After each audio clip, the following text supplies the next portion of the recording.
kumbona amaguru ariye guciza gusa umutwe ntuceze amaboko ntaceze ari okay zenda kuncika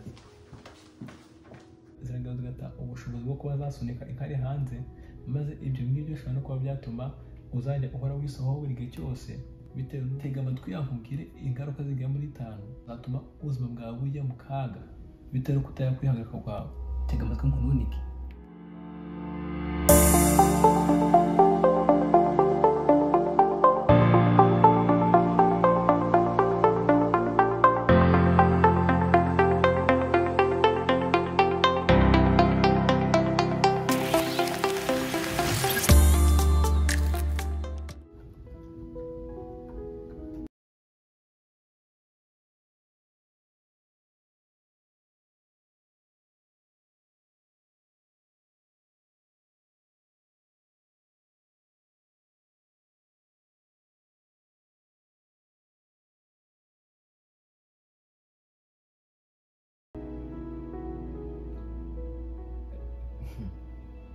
Ni igitangaza. You good, bro? You cool? Kumbona amaguru yawe ariye guciza gusa umutwe ntuceze amaboko ntaceze ari okay zenda kuncika. Hano uzi ko guhera kare guhera cyangwa turi hanze none gubyina kiriwa nzenze ariko simenye impamvu ari kumuku ndaje bro kaneke kubwiherero ndaje bro ndapfuye noneho ndaje.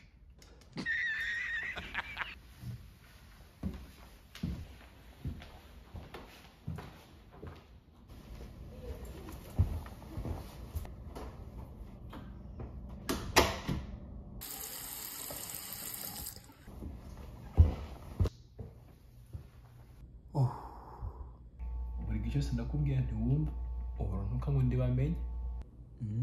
Okay. Siga warigeze bamenya sigazi byose wigize umujyanama w'ubuzima umva shanga uteze uko ngovuga reka nkubwire ufite ibibazo weho uri kubyina ahangaha kiriwa nzenze kandi rwose igihe cyo kubyina cyawe cyarangiye. Tega amatwi nkununike. Ushaka kununika ubwo nguteze gutwi ngaho mbwira. Tega amatwi yankubwire ingaruka zigera muri 5 ushobora guhura nazo zatuma ubuzima bwawe bujya mu kaga bitewe no kutaya kwihagarika kwawe mu gihe gikwiriye. Ingaruka ya mbere ni uko ushobora kurwara indwara bita urinary tract infection UTI. Izi ni indwara zifata imyanya itunganya inkari barabishatse kuvuga ko harimo n'imbyiko ubwazo. Ingaruka ya kabiri ituruka mu kudasoba cyangwa se mu kutihagarika hakiri kare ugaholdinga nangwa se ugafata izo nkari za kirekire nuko agahago kawe kageraho kakaba kanini kakarenza urugero ku buryo udashobora kuba washobora gufata za nkari igihe kirekire. Icya gatatu ni uko kagahago nako kageraho kakarwara indwara zigiye zitandukanye arizo ziterwa n'amabakteriya ari muri za nkari bitewe no kuzatinza aho ngaho zihicaye. Icya kane ni uko ushobora kurwara impyiko mu buryo budasubirwaho. Icya gatanu ni uko bishobora no gutuma urwara indwara zo mu mutwe depression, stress n'izindi nyinshi cyane ntavuze aha ngaha. Noneho kangusobanurira impamvu ya buri kintu cyose. Icya mbere urinary tract infection. Izi ni indwara zifata imyanya itegura inkari. Kugira ngo umuntu arwaye UTIs cyangwa se izi ndwara zifata imyanya itunganya inkari kwa kundi wifata ngo ntujye kubwiherero inkari ziragenda zikaguma hariya zikahica igihe kirekire uko zitenda nuko zigenda zihuzahuza amabakteriya menshi cyane. Ayo mabakteriya menshi cyane niyo igenda akavamo izi ndwara bita UTIs. Izi ndwara zishobora no gutuma ubuzima bwawe bwose ujya mu kaga bitewe no kutigeze wihagarika. Okay. Siga warigeze bamenya ikindi izi ndwara zishobora gutuma wumva uri kwabara igihe cyose uri kwihagarika. Icya kabiri agahago kenda kawe kagera kakaba kanini cyane kakarenza urugero. Bishatse kuvuga ngo igihe karengeje urugero yama maso cyangwa se za nyama zishinzwe kuba zasunika inkari urabizi iyo ugiye kwihagarika hari ukuntu wikanira inkari zawe zisohoke.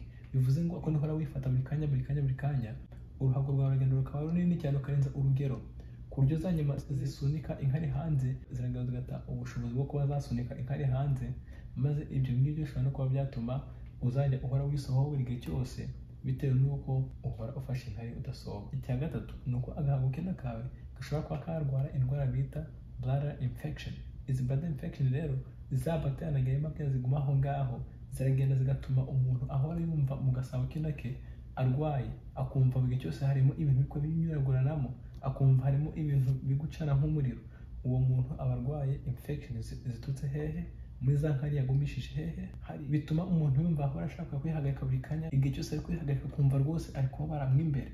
Icyakane nababwiye ni uko ushobora kuba byatera indwara z'impyiko nkuko umuntu yana kwihagarika amaraso ufite kidney stones. Uburyo noneho ushobora kumenya ko ufite kidney stones ni igihe uzihagarika inkari zawe zirimo amabara agiye atandukanye. Nk'urugero ushobora gusanga inkari zawe ari umutuku ushatse kuvuga nyine ni inkari zirimo amaraso cyane. Kwihagarika inkari zisa na pink ibara ry'iroza. Kwihagarika inkari zisa na brown ibara rijya gusa na brown. Aya mabara yose uko ari atatu nagaragaza yuko ufite ibibazo bya urinary tract infection cyangwa se za ndwara navuze hejuru zifata imyanya itegura inkari.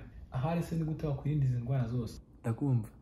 Ugomba kuzajya unywa amazi menshi cyane ku rugero rwo hejuru. Icya kabiri ni ukurya indyo yuzuye, indyo iringaniye idatuma urenza ibiro. Icya gatatu kugira ngo ntugire izo kidney stones ni utagomba kurya umunyu mwinshi. Ikindi ni uko utagomba kurya isukari nyinshi.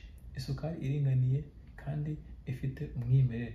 Byaba na byiza ugakoresha ubuki nabwo busobanutse. Soza rero nakubwira ngo niba wumva ibi byose mvuze byarakubayeho nangwa se bitarigeze bikubaho, igihe cyose ukumva ufite ikibazo muri weho cyo kwihagarika, igihe cyose ukwiye kwihagarika ukumva ufite ibibazo ukumva utameze neza, nakugira inama imwe kugenda kwa muganga bakakwitaho kandi bakagusuzuma neza.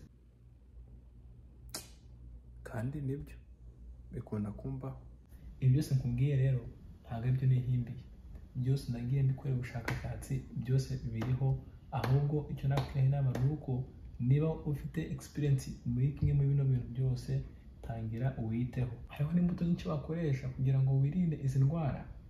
Icya mbere ni uko wakoresha apple. Ikindi ushobora kuba wanakoresha icyo bita strawberries. Inanasi ushobora kuba yanagufasha. Grapes y'umutuku ashobora kuba yagufasha. Na watermelon zagufasha cyane. Aho rero urakoze kumva ikindi gihe uzisubireho. Thank you so much. Turi kumwe.